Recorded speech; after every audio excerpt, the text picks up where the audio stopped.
जिसले मोदी सरकार ने जी ਇਹ ਆਰਡੀਨੈਂਸ ਜਾਰੀ ਕਰਨ ਦਾ ਫੈਸਲਾ ਕੀਤਾ ਕੇਂਦਰੀ ਕੈਬਨਿਟ ਵੱਲੋਂ ਜੀ ਤੇ ਕੇਂਦਰੀ ਕੈਬਨਿਟ ਵਿੱਚ ਹਰਸਿਮਰਤ ਕੌਰ ਬਾਦਲ ਮੌਜੂਦ ਸੀ। ਜੀ ਉਹਨੇ ਉੱਥੇ ਕੋਈ ਕਿੰਤੂ ਪਰੰਤੂ ਨਹੀਂ ਕੀਤੀ, ਕੋਈ ਆਬਜੈਕਸ਼ਨ ਨਹੀਂ ਆਪਣੀ ਦਰਜ ਕਰਾਈ। ਪਰ ਜਿਸਲੇ ਰੌਲਾ ਪੈਣਾ ਸ਼ੁਰੂ ਹੋਇਆ ਤੇ ਫਿਰ ਕਹਿੰਦੇ ਜੀ ਸਾਨੂੰ ਪੁੱਛਿਆ ਨਹੀਂ ਜੀ ਔਰ ਇਹ ਲੋਕਾਂ ਦੇ ਜਿਹੜੇ ਹੋਰ ਪ੍ਰੈਸ਼ਰ ਵਧਿਆ ਤਾਂ ਉਹਨਾਂ ਨੂੰ ਬੜੀ ਰਿਲੈਕਟੈਂਟਲੀ ਕੇਂਦਰੀ ਮੰਤਰੀ ਮੰਡਲ ਤੋਂ ਅਸਤੀਫਾ ਵੀ ਦੇਣਾ ਪਿਆ। ਜੀ ਅਕਾਲੀ ਦਲ ਤਾਂ ਇਹਨਾਂ ਜਿਹੜੇ ਬਿੱਲ ਹੈਗੇ ਆ ਜੀ ਉਹਨਾਂ ਨੂੰ ਡਿਫੈਂਡ ਕਰਦਾ ਰਿਹਾ। ਛੋਟੇ ਬਾਦਲ ਨੇ ਕੀਤਾ ਹੀ ਕੀਤਾ, ਵੱਡੇ ਬਾਦਲ ਸਰਕਾਰ ਪ੍ਰਕਾਸ਼ ਸਿੰਘ ਬਾਦਲ ਦਾ ਵੀਡੀਓ ਹੱਲੇ ਵੀ ਅਵੇਲੇਬਲ ਹੈ ਜਿਹਦੇ ਵਿੱਚ ਉਹ ਕਹਿ ਰਹੇ ਸੀ ਕਿ ਇਹਦੇ ਵਿੱਚ ਇਹਨਾਂ ਆਰਡੀਨੈਂਸਿਸ ਕਰਕੇ ਕਿਸਾਨਾਂ ਨੂੰ ਕੋਈ ਨੁਕਸਾਨ ਨਹੀਂ ਹੈ, ਇਹਦਾ ਫਾਇਦਾ ਹੀ ਹੈ। ਕਿ ਹਾਲਾਤ ਬਦਲ ਗਏ ਤਾਂ ਉਹਨਾਂ ਨੇ ਵੀ ਆਪਣਾ ਜਿਹੜਾ ਪਾਸਾ ਉਹ ਪਲਟ ਲਿਆ ਤੇ ਹੁਣ ਉਹ ਆਪਣੇ ਪਦਮ ਵਿਭੂਸ਼ਣ ਵਾਪਸ ਕਰ ਰਹੇ ਹੈ ਜੀ ਔਰ ਸਰਕਾਰ ਨੂੰ ਕੇਂਦਰ ਦੀ ਨੂੰ ਬੜਾ ਭਲਾ ਵੀ ਕਰ ਰਹੇ ਹੈ। ਕਾਂਗਰਸ ਵੀ ਇਹਦੇ ਤੇ ਸਿਆਸਤ ਖੇਲ ਰਹੀ ਹੈ ਕਿਉਂਕਿ ਆਪਣੇ ਜਿਹੜੇ 2014 ਦੇ ਇਲੈਕਸ਼ਨ ਮੈਨੀਫੈਸਟੋ ਉਹਨਾਂ ਨੇ ਇਹਨੇ ਐਗਰੀ ਬਿੱਲ ਲਿਆਉਣ ਦਾ ਵਾਅਦਾ ਕੀਤਾ ਸੀ ਤੇ ਹੁਣ ਕਿਉਂਕਿ ਕੇਂਦਰ ਸਰਕਾਰ ਨੇ ਕਰਤਾ ਔਰ ਇਹ ਕਾਂਗਰਸ ਵੱਲੋਂ ਜਾਂ ਆਮ ਕਿਸਾਨ ਵੱਲੋਂ ਜਿਹੜਾ ਇਹਦਾ ਵਿਰੋਧ ਹੋ ਰਿਹਾ ਤਾਂ ਉਹਨਾਂ ਨੂੰ ਇਹ ਪਾਸਾ ਪਲਟ ਰਿਹਾ ਤਾਂ ਹੁਣ ਉਹ ਕਹਿ ਰਹੇ ਜੀ ਇਹ ਕਿਸਾਨਾਂ ਦਾ ਬੜਾ ਨੁਕਸਾਨ ਹੋ ਰਿਹਾ। ਨਫਾ ਨੁਕਸਾਨ ਤਾਂ ਪਾਰਟੀਆਂ ਨੇ ਦੇਖ ਰਹੀਆਂ ਨੇ, ਲੇਕਿਨ ਗੱਲ ਫਿਰ ਨਫੇ ਨੁਕਸਾਨ ਦੀ ਜਦ ਤੁਰਦੀ ਹੈ ਤੇ ਐਮਐਸਪੀ ਤੇ ਗੱਲ ਆ ਕੇ ਖੜੀ ਹੋ ਰਹੀ ਆ। ਕੱਲ ਮੀਟਿੰਗ ਜਦ ਹੋਈ ਫਿਰ ਕਿਹਾ ਗਿਆ ਕਿ ਐਮਐਸਪੀ ਤੇ ਕੋਈ ਆਂਚ ਨਹੀਂ ਆਏਗੀ ਤੇ ਜਦ ਆਂਚ ਆਈ ਹੀ ਨਹੀਂ ਰਹੀ, ਜਿਹੜੀ ਬੈਠਕਾਂ ਹੋ ਰਹੀਆਂ ਫਿਰ ਕੱਲ ਹੁਣ 5 ਦਸੰਬਰ ਨੂੰ ਮੁੜ ਤੋਂ ਬੈਠਕ ਹੋਣੀ ਆ ਤੇ ਫਿਰ ਰੋਲਾ ਕਿਸ ਗੱਲ ਦਾ? ਇੱਕ ਪਾਸੇ ਸੈਂਟਰ ਸਰਕਾਰ ਪੰਜਾਬ ਦੇ ਵਿੱਚ ਮੰਡੀਆਂ ਨੂੰ ਖਤਮ ਕਰਨਾ ਚਾਹੁੰਦੀ ਹੈ ਜੀ ਉਹ ਦੂਜੇ ਪਾਸੇ ਬਿਹਾਰ ਵਰਗੇ ਸੂਬੇ ਦੇ ਵਿੱਚ ਜੀ ਜਿੱਥੇ ਕਿਸਾਨ ਜਿਹੜਾ ਹੈ ਉਹ ਇਹ ਮੰਗ ਕਰ ਰਿਹਾ ਹੈ ਸਾਡੇ ਵੀ ਪੰਜਾਬ ਵਰਗੀਆਂ ਮੰਡੀਆਂ ਬਣਾਓ। ਤੁਸੀਂ ਦੇਖ ਰਹੇ ਹੋ ਖਾਸ ਮੁਲਾਕਾਤ, ਮੈਂ ਸੁਨੀਲ ਕੁਮਾਰ ਹਿਮਾਚਲੀ ਤੇ ਗੱਲ ਕਰਾਂਗੇ ਪੰਜਾਬ ਦੇ ਭਖਦੇ ਮਸਦੇ ਜਿਹੜਾ ਕਿ ਇਸ ਵਕਤ ਦਿੱਲੀ ਦੇ ਵਿੱਚ ਦਿੱਲੀ ਵਾਲੇ ਜਿਹੜੀ ਗੱਲ ਨਹੀਂ ਸਮਝ ਰਹੇ ਉਸ ਮਸਲੇ ਤੇ ਪੰਜਾਬ ਦੇ ਕਾਫੀ ਸੀਨੀਅਰ ਪੱਤਰਕਾਰ ਨੇ ਤੇ ਕਾਫੀ ਤਜਰਬਾ ਵੀ ਰੱਖਦੇ ਨੇ ਰਾਜਨੀਤੀ ਦਾ। ਪੰਜਾਬ ਦੀ ਜੋ ਰਾਜਨੀਤੀ ਸਾਲਾਂ ਤੋਂ ਚੱਲੀ ਆ ਰਹੀ ਆ ਤੇ ਵਰਤਮਾਨ ਦੇ ਵਿੱਚ ਇੱਕ ਪੰਜਾਬ ਦੀ ਕਾਫੀ ਪ੍ਰਸਿੱਧ ਅਖਬਾਰ ਦੇ ਚੀਫ ਐਡੀਟਰ ਵੀ ਨੇ ਏਐਸ ਪਰਾਸ਼ਰ ਸਾਹਿਬ ਸਾਡੇ ਨਾਲ ਸਟੂਡੀਓ 'ਚ ਮੌਜੂਦ ਨੇ। ਪਰਾਸ਼ਰ ਸਾਹਿਬ ਬਹੁਤ ਬਹੁਤ ਸਵਾਗਤ ਹੈ ਸਟੂਡੀਓ 'ਚ। ਪਰਾਸ਼ਰ ਸਾਹਿਬ ਕਿਸ ਤਰੀਕੇ ਨਾਲ ਦੇਖਦੇ ਹੋ ਇਸ ਸਾਰੇ ਮਸਲੇ ਨੂੰ ਜਿਹੜਾ ਅੱਜ ਇੱਕ ਕਲੇਸ਼ ਇੱਕ ਪਾਸੇ ਦੱਸ ਰਿਹਾ ਕਿਸਾਨਾਂ ਦਾ ਤੇ ਕਿਸਾਨ ਉਹਨੂੰ ਅੰਦੋਲਨ ਦੱਸ ਰਹੇ ਨੇ ਹੱਕਾਂ ਦੀ ਆਵਾਜ਼ ਕਹਿ ਕੇ, ਕਿਵੇਂ ਦੇਖਦੇ ਹੋ ਇਸ ਸਾਰੇ ਮਸਲੇ ਨੂੰ ਜਿਹੜੀ ਅੱਜ ਦਿੱਲੀ ਦੇ ਵਿੱਚ ਸਥਿਤੀ ਬਣੀ ਹੋਈ ਹੈ ਕਿਸਾਨਾਂ ਦੀ? ਸੁਨੀਲ ਜੀ ਮੈਂ ਸਮਝਦਾ ਹਾਂ ਕਿ ਇਹ ਜਿਹੜਾ ਇਸ਼ੂ ਉੱਠਿਆ ਜੀ ਇਹ ਇੰਡੀਪੈਂਡੈਂਟ ਇੰਡੀਆ ਦੀ ਹਿਸਟਰੀ 'ਚ ਪਹਿਲੀ ਵਾਰ ਐਸਾ ਹੋਇਆ ਜੀ ਕਿ ਇੰਨੀ ਵੱਡੀ ਅਫਸਰ ਜੇ ਕਿਸਾਨਾਂ ਦੇ ਵਿੱਚ ਆਈ ਹੈ ਜੀ ਜਿਹਦੇ ਨਾਲ ਪੰਜਾਬ ਦਾ ਬੱਚਾ ਜਿਹੜਾ ਉਹ ਜੁੜ ਗਿਆ। ਜੀ ਦੇਖੋ ਕਿਸਾਨਾਂ ਦੇ ਪੂਰੇ ਪਰਿਵਾਰ ਜਿਹੜੇ ਆ ਉਹ ਸੜਕਾਂ ਤੇ ਆ ਗਏ ਆ, ਜੀ ਬਜ਼ੁਰਗ ਵੀ, ਔਰਤਾਂ ਵੀ, ਬੱਚੇ ਵੀ, ਵੱਡੇ ਵੀ, ਛੋਟੇ ਸਾਰੇ ਜੀ ਔਰ ਉਹਨਾਂ ਨੇ ਪਹਿਲੀ ਵਾਰ ਆਪਣੀ ਆਵਾਜ਼ ਇੰਨੀ ਏਕੇ ਦੇ ਨਾਲ ਜਿਹੜੀ ਹੈ ਲੋਕਾਂ ਦੇ ਸਾਹਮਣੇ ਪੇਸ਼ ਕੀਤੀ ਹੈ ਜੀ ਕਿ ਕੇਂਦਰ ਦੀ ਸਰਕਾਰ ਜਿਹੜੀ ਮੋਦੀ ਸਰਕਾਰ ਜਿਹੜੀ ਸੀ ਹਾਲੇ ਤੱਕ ਉਹਨੂੰ ਇਗਨੋਰ ਕਰ ਰਹੀ ਸੀ, ਉਹਨਾਂ ਨਾਲ ਗੱਲਬਾਤ ਕਰਨ ਲਈ ਵੀ ਤਿਆਰ ਨਹੀਂ ਸੀ, ਜੀ ਉਹਨੂੰ ਝੁਕਣਾ ਪੈ ਰਿਹਾ ਹੈ। ਔਰ ਮੈਂ ਸਮਝਦਾ ਹਾਂ ਕਿ ਉਹਨਾਂ ਦੀ ਜਿਹੜੀ ਅਗਰ ਕੋਈ ਜੈਨੂਇਨ ਡਿਮਾਂਡ ਹੈਗੀ ਹੈ ਸਰਕਾਰ ਨੂੰ ਚਾਹੀਦਾ ਸੀ ਜੀ ਕਿ ਇਹਨੇ ਅੱਗੇ ਪਹੁੰਚਣ ਦੀ ਬਜਾਏ ਉਹਨੂੰ ਸ਼ੁਰੂ ਤੋਂ ਹੀ ਸੁਣ ਲੈਣਾ ਚਾਹੀਦਾ ਸੀ।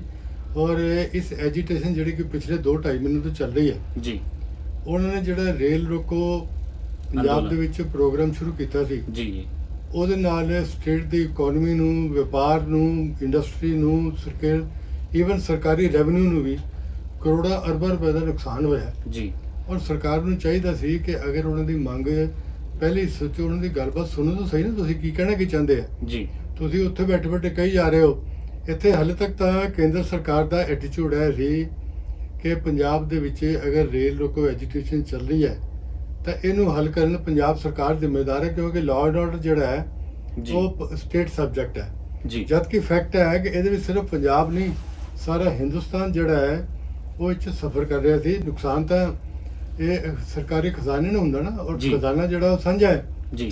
ਤਾਂ ਇਹਦੇ ਵਿੱਚ ਸਰਕਾਰ ਨੂੰ ਮੈਂ ਸਮਝਦਾ ਹਾਂ ਕਿ ਸ਼ੁਰੂ 'ਚ ਹੀ ਅੱਗੇ ਵੱਧ ਕੇ ਉਹ ਕਿਸਾਨਾਂ ਦੀ ਗੱਲ ਸੁਣਨੀ ਚਾਹੀਦੀ ਹੈ ਜੀ ਬਜਾਏ ਇਹਦੇ ਕਿ ਹੁਣ ਜਦ ਕਿ ਉਹ ਦਿੱਲੀ ਦੇ ਗੇਟ ਤੇ ਪਹੁੰਚ ਗਏ ਆ ਜੀ ਔਰ ਦਿੱਲੀ ਨੂੰ ਚਾਰੋਂ ਪਾਸਿਓਂ ਘੇਰਾ ਪਾ ਲਿਆ ਜੀ ਔਰ ਉਸ ਤੋਂ ਬਾਅਦ ਹੁਣ ਸਰਕਾਰ ਜਿਹੜੀ ਥੋੜੀ ਜਿਹੀ ਹਿਲਜੁਲ ਹੋਈ ਹੈ ਔਰ ਇਹ ਗੱਲਬਾਤ ਤਾਂ ਸ਼ੁਰੂ ਹੋਈ ਹੈ ਲੇਕਿਨ ਅੱਗੇ ਦੇਖਦੇ ਹਾਂ ਤਾਂ ਕੀ ਸੀਟਾਂ ਨਿਕਲਦਾ। ਜੀ ਬਰਾਸਰ ਸਾਹਿਬ, ਦੇਖਿਆ ਤੁਸੀਂ ਆਪ ਸਰਕਾਰ ਦੀ ਗੱਲ ਕਰ ਰਹੇ ਹੋ, ਆਪ ਸਰਕਾਰ ਦੀ ਉੱਥੇ ਨੀਤ ਤੇ ਨੀਤੀ ਦੋਨੋਂ ਚੀਜ਼ਾਂ ਕੱਲ ਦਿਖੀਆਂ ਜਦ ਚੌਥੇ ਗੇੜ ਦੀ ਮੀਟਿੰਗ ਹੋਈ। ਕਿਸਾਨਾਂ ਨੇ ਬਾਹਰੋਂ ਲੰਗਰ ਮੰਗਵਾ ਕੇ, ਪ੍ਰਸਾਦਾ ਵੀ ਬਾਹਰੋਂ ਮੰਗਵਾ ਕੇ ਫਿਰ ਉਹਨਾਂ ਨੇ ਚੱਖਿਆ ਤੇ ਚਾਹ ਵੀ ਬਾਹਰੋਂ ਪੀਤੀ। ਤੇ ਜਿਹੜੀਆਂ ਰਾਜਨੀਤਿਕ ਪਾਰਟੀਆਂ, ਹਰਸਿਮਰਤ ਕੌਰ ਬਾਦਲ ਨੇ ਅਸਤੀਫਾ ਦੇਤਾ, ਸੁਖਵੀਰ ਸਿੰਘ ਬਾਦਲ ਨੇ ਵੱਡੀਆਂ ਵੱਡੀਆਂ ਗੱਲਾਂ ਕਹੀਆਂ, ਕਾਂਗਰਸ ਕਹਿ ਰਹੀ ਆ, ਆਮ ਆਦਮੀ ਪਾਰਟੀ ਕਹਿ ਰਹੀ ਆ, ਜਿੰਨੀਆਂ ਵੀ ਛੋਟੀਆਂ ਵੱਡੀਆਂ ਪਾਰਟੀਆਂ ਨੇ, ਹਰ ਪਾਰਟੀ ਆਪਣੀ ਅਲੱਗ ਤੋਂ ਭੂਮਿਕਾ ਇਸ ਅੰਦੋਲਨ ਦੇ ਵਿੱਚ ਨਿਭਾ ਰਹੀ ਆ। ਤੇ ਤੁਸੀਂ ਇਹਨਾਂ ਪਾਰਟੀਆਂ ਦੀ ਸਿਆਸੀ ਭੂਮਿਕਾ ਨੂੰ ਕਿਵੇਂ ਦੇਖਦੇ ਹੋ? ਕਿਉਂਕਿ ਰਾਜਨੀਤੀ ਦਾ ਤਜਰਬਾ ਤੁਸੀਂ ਕਾਫੀ ਜਿਹੜਾ ਜ਼ਮੀਨੀ ਤੌਰ ਤੇ ਦੇਖਦੇ ਹੋ ਕਿ ਕੀ ਕੁਝ ਪੰਜਾਬ ਦੇ ਵਿੱਚ ਅੱਜ ਤੱਕ ਰਿਹਾ।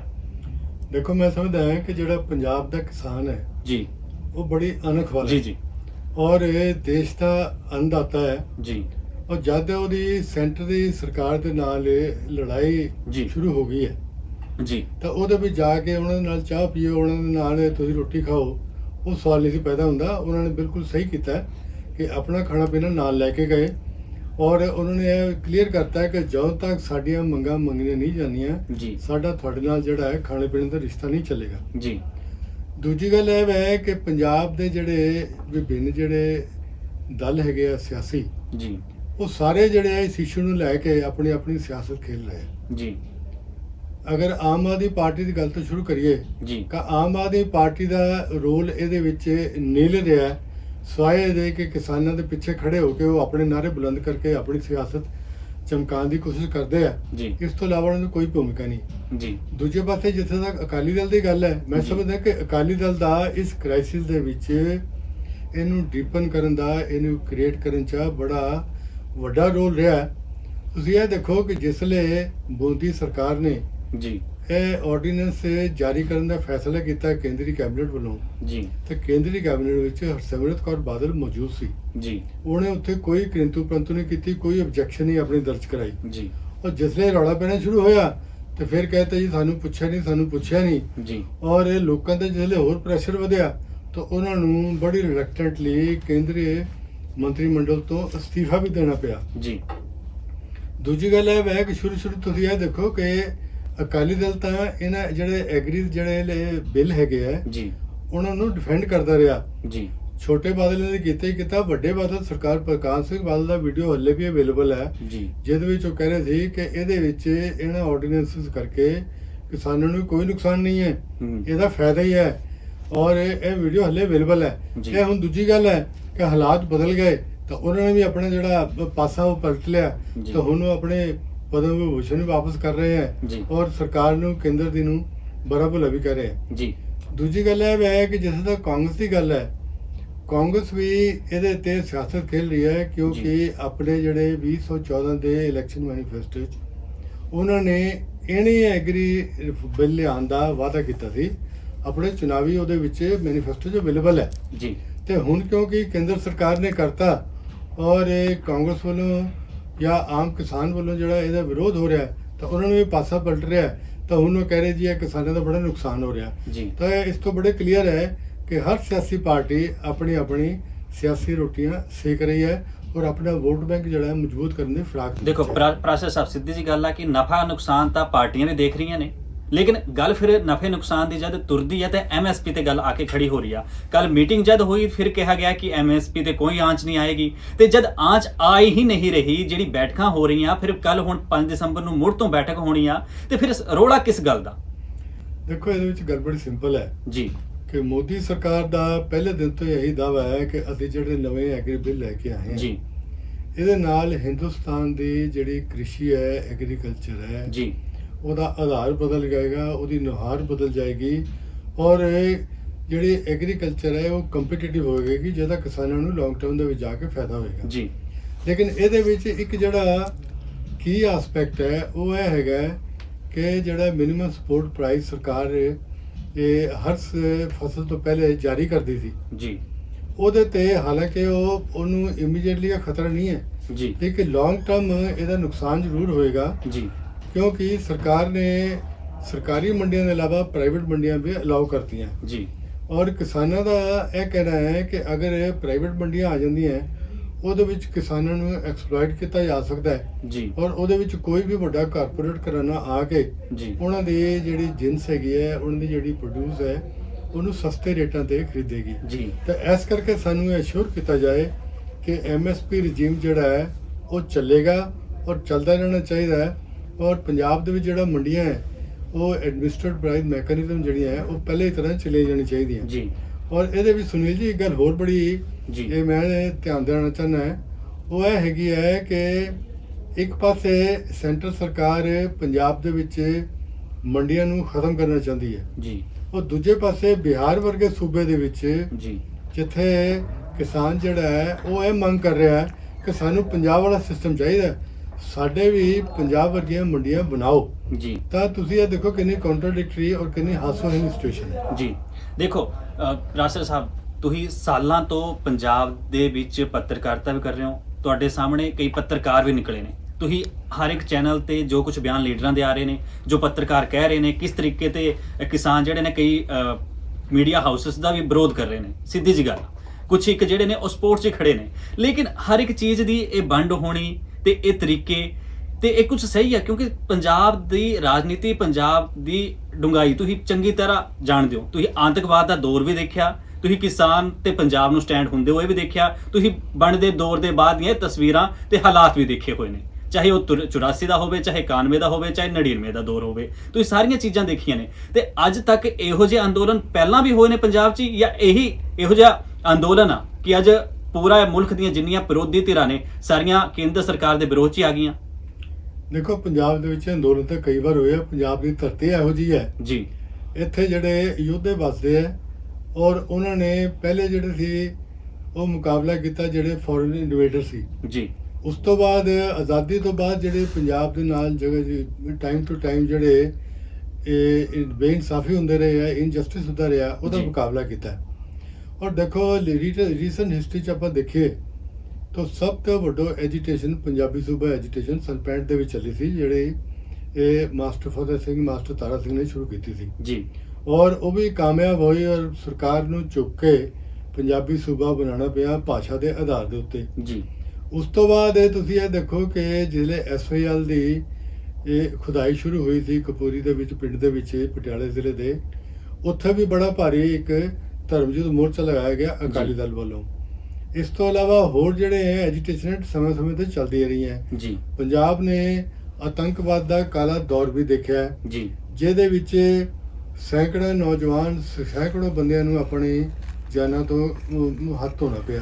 ਜੀ, ਲੇਕਿਨ ਮੈਂ ਸਮਝਦਾ ਹਾਂ ਕਿ ਪੰਜਾਬ ਦੀ ਹਿਸਟਰੀ 'ਚ ਪਹਿਲੀ ਵਾਰ ਹੋਇਆ ਹੈ ਕਿ ਪੰਜਾਬ ਦਾ ਸਾਰਾ ਕਿਸਾਨ ਜਿਹੜਾ ਹੈ ਨਿਕਲ ਕੇ ਇਸ ਇਸ਼ੂ ਨੂੰ ਲੈ ਕੇ ਸੜਕਾਂ ਤੇ ਆ ਗਿਆ। ਜੀ, ਉਹ ਜਿਹਦੇ ਵਿੱਚ ਪਰਿਵਾਰ ਜਿਹੜੇ ਆ ਉਹ ਸ਼ਾਮਲ ਹੈ। ਜੀ, ਤੁਸੀਂ ਇਹ ਦੇਖੋ ਦਿੱਲੀ ਦੇ ਵਿੱਚ ਹੁਣ ਬਾਰਡਰ ਦੇ ਉੱਤੇ ਜਿਹੜੇ ਕਿਸਾਨ ਹੈ ਜੀ, ਉਹ ਕਹਿੰਦੇ ਆ ਕਿ ਅਸੀਂ ਅਗਲੇ ਆਪਣੇ 3-4 ਮਹੀਨੇ ਦਾ ਰਾਸ਼ਨ ਪਾਣੀ ਲੈ ਕੇ ਆਏ ਆ, ਜੀ, ਸਾਨੂੰ ਕਿਸੇ ਦੀ ਲੋੜ ਨਹੀਂ ਹੈ। ਔਰ ਉਹਨਾਂ ਦਾ ਲੜਾਈ ਦਾ ਜਜ਼ਬਾ ਦੇਖੋ ਜੀ, ਕਿ ਉਹਨਾਂ ਦੇ ਜਜ਼ਬੇ ਨੂੰ ਦੇਖਦੇ ਹੋਏ ਜਿਹੜੇ ਲੋਕਲ ਹਰਿਆਣੇ ਦੇ ਕਿਸਾਨ ਹੈ ਉਹ ਵੀ ਨਾਲ ਜੁੜ ਗਏ ਆ। ਜੀ, ਉਹਦੇ ਨਾਲ ਉੱਤਰਾਂਚਲ ਤੋਂ ਵੀ ਆਣੇ ਸ਼ੁਰੂ ਹੋ ਗਏ ਆ, ਜੀ, ਉੱਤਰ ਪ੍ਰਦੇਸ਼ ਤੋਂ ਵੀ ਆਣੇ ਸ਼ੁਰੂ ਹੋ ਗਏ ਆ, ਕਰਨਾਟਕਾ ਵੱਲੋਂ ਵੀ ਸਪੋਰਟ ਹੈ। ਔਰ ਕੁਝ ਇਹੋ ਜਿਹੀਆਂ ਖਬਰਾਂ ਹੈ ਕਿ ਮਹਾਰਾਸ਼ਟਰ ਦੇ ਵੀ ਕਿਸਾਨ ਜਿਹੜਾ ਹੈ ਇਹਨਾਂ ਦੀ ਐਜੀਟੇਸ਼ਨ ਨੂੰ ਉਹ ਸ਼ਾਮਲ ਹੋ ਜਾਏਗਾ, ਇਹਨੂੰ ਜੁਆਇਨ ਕਰ ਲਏਗਾ। ਜੀ, ਸੋ ਇਹਨਾਂ ਹਾਲਾਤ ਦੇ ਵਿੱਚ ਮੈਂ ਸਮਝਦਾ ਹਾਂ ਕਿ ਕੇਂਦਰ ਸਰਕਾਰ ਜਿਹੜੀ ਹੈ ਇਹਦੇ ਵਿੱਚ ਜਿਹੜੇ ਹੋਸ਼ ਤੇ ਨਖੂਨ ਕਰੇ ਜੀ, ਔਰ ਇਹਨਾਂ ਦੀ ਗੱਲਬਾਤ ਸੁਣ ਕੇ ਇਸ ਮਸਲੇ ਨੂੰ ਜਲਦ ਤੋਂ ਜਲਦ ਹੱਲ ਕਰਨ ਦੀ ਕੋਸ਼ਿਸ਼ ਕਰੇ। ਜੀ, ਕਿਉਂਕਿ ਆਪਾਂ ਇਹ ਨਹੀਂ ਭੁੱਲ ਸਕਦੇ ਕਿ ਪੰਜਾਬ ਇੱਕ ਸਰਹੱਦੀ ਸੂਬਾ ਹੈ ਜੀ, ਔਰ ਸਾਡਾ ਜਿਹੜਾ ਪੜੋਸੀ ਮੁਲਕ ਪਾਕਿਸਤਾਨ ਹੈ ਜੀ, ਉਹ ਹਮੇਸ਼ਾ ਹੀ ਕੋਈ ਨਾ ਕੋਈ ਸ਼ਰਾਰਤ ਕਰਨ ਦੇ ਮੂਡ ਦੇ ਵਿੱਚ ਰਹਿੰਦਾ ਹੈ। ਜੀ, ਔਰ ਅਗਰ ਪੰਜਾਬ ਦੇ ਵਿੱਚ ਇੰਨੀ ਵੱਡੀ ਪੱਧਰ ਦੇ ਉੱਤੇ ਐਜੀਟੇਸ਼ਨ ਹੋ ਰਹੀ ਹੈ ਤਾਂ ਇਹਦੇ ਵਿੱਚ ਕਿਸੇ ਨਾ ਕਿਸੇ ਤਰ੍ਹਾਂ ਘੁਸਪੈਠ ਕਰਕੇ ਇਹਨੂੰ ਉਹ ਗਲਤ ਮੋੜ ਦੇਣ ਦੀ ਕੋਸ਼ਿਸ਼ ਕਰੇਗਾ। ਜੀ, ਜੀ, ਨਹੀਂ ਵੈਸੇ ਵੀ ਦੇਖੋ ਮੈਂ ਇਹੀ ਸਵਾਲ ਰਾਸ਼ਟਰ ਸਾਹਿਬ ਤੁਹਾਨੂੰ ਤੋਂ ਪੁੱਛਣਾ ਵੀ ਚਾਹੂੰਗਾ ਕਿਉਂਕਿ ਬਾਰਡਰ ਏਰੀਆ ਸਾਰਾ ਪੈਂਦਾ, ਜਿੰਨੇ ਵੀ ਸਾਡੇ ਸਰਹੱਦੀ ਇਲਾਕੇ ਪੈਂਦੇ ਨੇ, ਫਿਰੋਜ਼ਪੁਰ ਹੋ ਗਿਆ ਜਾਂ ਅੰਮ੍ਰਿਤਸਰ ਵਾਲਾ ਏਰੀਆ ਹੋ ਗਿਆ, ਤੇ ਇਹੋ ਜਿਹੇ ਏਰੀਆ ਤੋਂ ਬਾਅਦ ਹੁਣ ਜਿਹੜੀਆਂ ਸਾਡੀਆਂ ਸਟੇਟਾਂ ਨੇ, ਤੁਸੀਂ ਦੇਖਿਆ ਕਿ ਹਰਿਆਣੇ 'ਚ ਕਿੱਦਾਂ ਕਿਸਾਨਾਂ ਨੂੰ ਰੋਕਿਆ ਗਿਆ, ਕਿੱਦਾਂ ਧੱਕਾ ਮੁੱਕੀ ਹੋਈ, ਬਾਅਦ 'ਚ ਉਹੀ ਕਿਸਾਨ ਉਹਨਾਂ ਹੀ ਜਿਹੜੇ ਸਾਡੇ ਜਵਾਨ ਸਾਥੀ ਨੇ, ਜਿਹੜੇ ਪੁਲਿਸ ਕਰਮੀ ਨੇ ਸਾਡੇ, ਉਹਨਾਂ ਨੂੰ ਉੱਥੇ ਪ੍ਰਸਾਦਾ ਖਿਲਾਉਂਦੇ ਨਜ਼ਰ ਆਏ, ਉਹਨਾਂ ਦੀ ਏਕਤਾ ਵੀ ਦਿਖੀ, ਉਹਨਾਂ ਦਾ ਪਿਆਰ ਵੀ ਦਿਖਿਆ।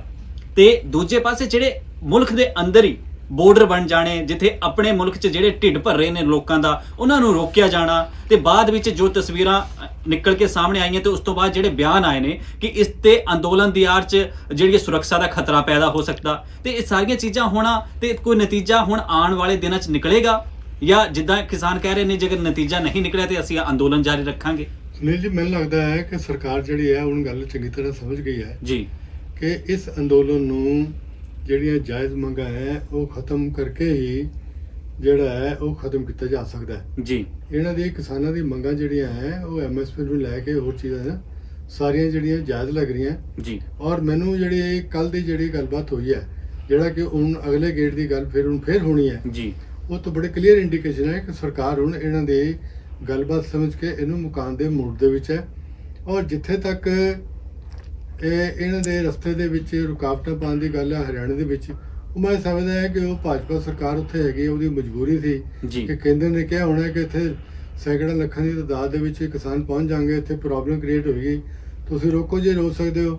ਉਹਨਾਂ ਨੇ ਕੋਸ਼ਿਸ਼ ਕੀਤੀ, ਉਹ ਰੁਕੇ ਤਾਂ ਹੈ ਨਹੀਂ, ਉਹ ਹੁਣ ਪਹੁੰਚ ਗਏ ਹੈ। ਉਹ ਮੈਂ ਸਮਝਦਾ ਹਾਂ ਕਿ ਕਿਸਾਨਾਂ ਦਾ ਜਿਹੜਾ ਅੰਦੋਲਨ ਹੈ ਬਿਲਕੁਲ ਠੀਕ ਐਂਡ ਡਿਸਾਈਸਿਵ ਪੁਆਇੰਟ ਤੇ ਪਹੁੰਚ ਗਿਆ ਜੀ। ਔਰ 1-2 ਦਿਨ ਦੇ ਵਿੱਚ ਇਹਦਾ ਕੋਈ ਚੰਗਾ ਰਿਜ਼ਲਟ ਆਉਣ ਦੀ ਉਮੀਦ ਹੈ। ਚਲੋ ਚੰਗਾ ਰਿਜ਼ਲਟ ਆਉਣ ਦੀ ਉਮੀਦ ਹੈ। ਤੇ ਬਰਾਸਰ ਸਾਹਿਬ, ਸਾਨੂੰ ਆਪਣਾ ਕੀਮਤੀ ਵਕਤ ਦੇਣ ਲਈ ਬਹੁਤ ਬਹੁਤ ਧੰਨਵਾਦ ਜੀ। ਤੇ ਸਾਰੇ ਦਰਸ਼ਕਾਂ ਨੂੰ ਵੀ ਅਸੀਂ ਦੱਸ ਦਈਏ ਕਿ ਇਸ ਬਰਾਸਰ ਸਾਹਿਬ ਪੰਜਾਬ ਦੇ ਕਾਫੀ ਸੀਨੀਅਰ ਪੱਤਰਕਾਰਾਂ ਚੋਂ ਇੱਕ ਨੇ। ਪੰਜਾਬ ਦੀ ਰਾਜਨੀਤੀ, ਪੰਜਾਬ ਦੇ ਆਰਥਿਕ ਹਾਲਾਤਾਂ ਤੋਂ ਕਾਫੀ ਚੰਗੀ ਤਰ੍ਹਾਂ ਵਾਕਿਫ ਨੇ, ਤੇ ਇਹਨਾਂ ਨੇ ਸਰਕਾਰਾਂ ਦਾ ਬਦਲਦਾ ਦੌਰ ਵੀ ਦੇਖਿਆ ਹੈ, ਤੇ ਸਰਕਾਰਾਂ ਕਿਵੇਂ ਬਣੀਆਂ ਨੇ, ਕਿਵੇਂ ਗਿਰੀਆਂ ਨੇ, ਇਹਨਾਂ ਨੇ ਸਾਰਾ ਦੌਰ ਪੰਜਾਬ ਤੇ ਹਿੰਦੁਸਤਾਨ ਦਾ ਦੇਖਿਆ। ਫਿਲਹਾਲ ਬਰਾਸਰ ਸਾਹਿਬ ਸਾਡੇ ਨਾਲ ਗੱਲਬਾਤ ਕਰਨ ਲਈ ਬਹੁਤ ਬਹੁਤ ਧੰਨਵਾਦ ਜੀ। Thank you.